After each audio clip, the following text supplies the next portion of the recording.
বন্ধুগণ সবাইকে নমস্কার। আজকে রান্না করব আমি জাবা ভোল, ভোল মাছের কাটা কোটা দিয়ে আলু।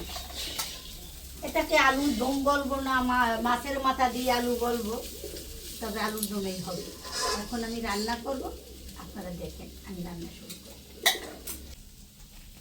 আমি মাছের কাটাগুলি আগে মাখাইয়ে নেব।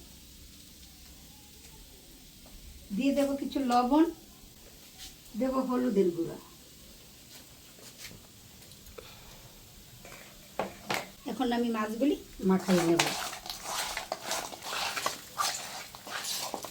কাঁটাগুলো মাখানো হয়ে গেছে। এখন আমি চুলায় আগুন ধরিয়ে দেব।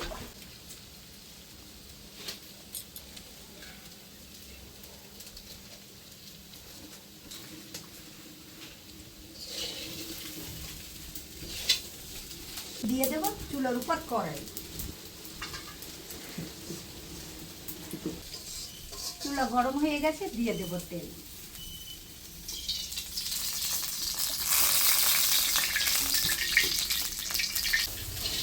তেল গরম হয়ে গেছে, এখন আমি কাঁটাগুলো দিয়ে দেব।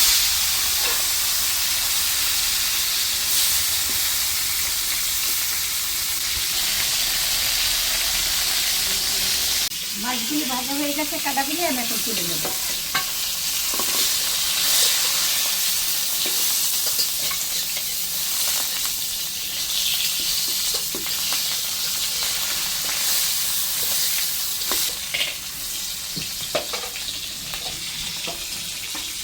বাকি মাছগুলি কাঁটাগুলি তুলে দেবো।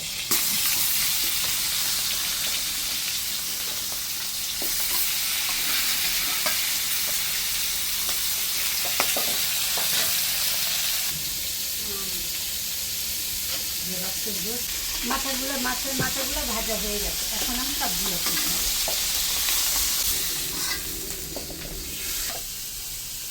এখন আমি আলুগুলি দিয়ে দেব।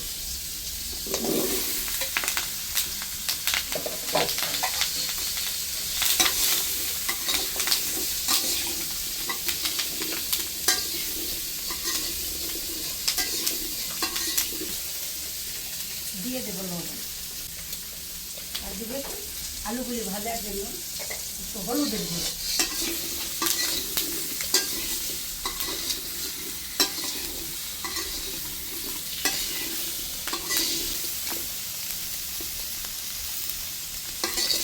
দেবো গরম জল।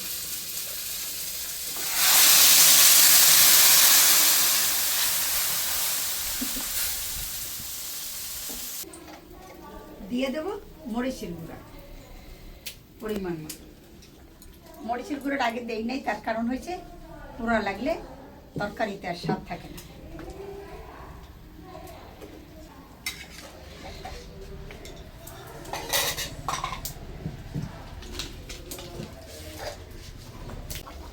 এখন দিয়ে দেব আলু সিদ্ধ হওয়ার পথে। এখন দিয়ে দেব মাছের কাঁটাগুলি।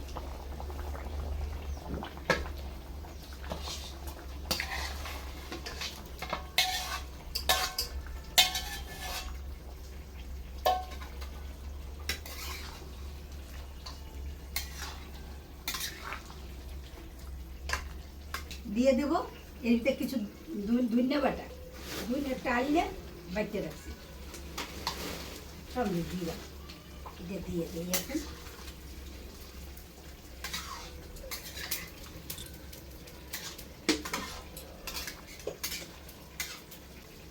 ঢেকে দেবো।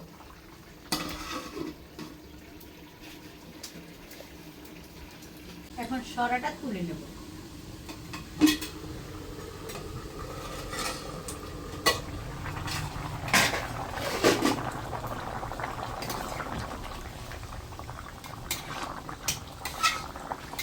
আলু এই যে সিদ্ধ হয়ে গেছে, এখন আমি তেল দেব,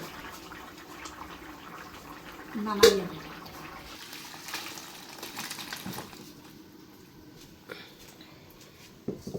সোমবার দেওয়ার জন্য দিয়ে দেবো আবার সরিষা, দেবো 2টা তেজপাতা, দিয়ে দেবো 3টা শুকনো মরিচ। সঙ্গে দেব কিছু জিরা,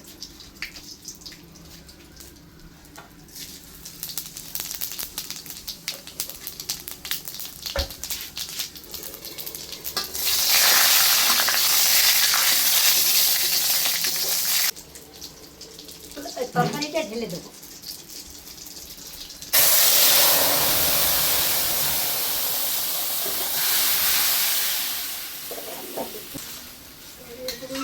এখন দিয়ে দেবো দারচিনি এবং জিরা বাইটটা, তাইলে বাইটটা এটা দিয়ে দেবো গরম মশলা।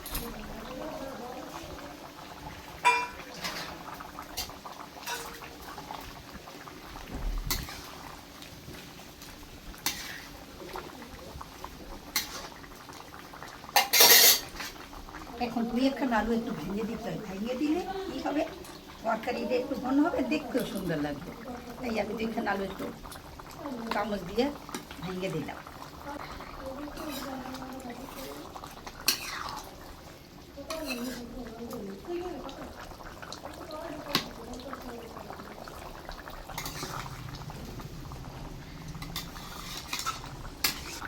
একদম আলু সুন্দর গলে গেছে। কেন আলু গলে আজকালকার আলুগুলো একটু গলে কম, কিন্তু আলুগুলো সুন্দর গলে গেছে। এখন আমি আমার তরকারি হয়ে গেছে, এখন আমি নামাই দেবো।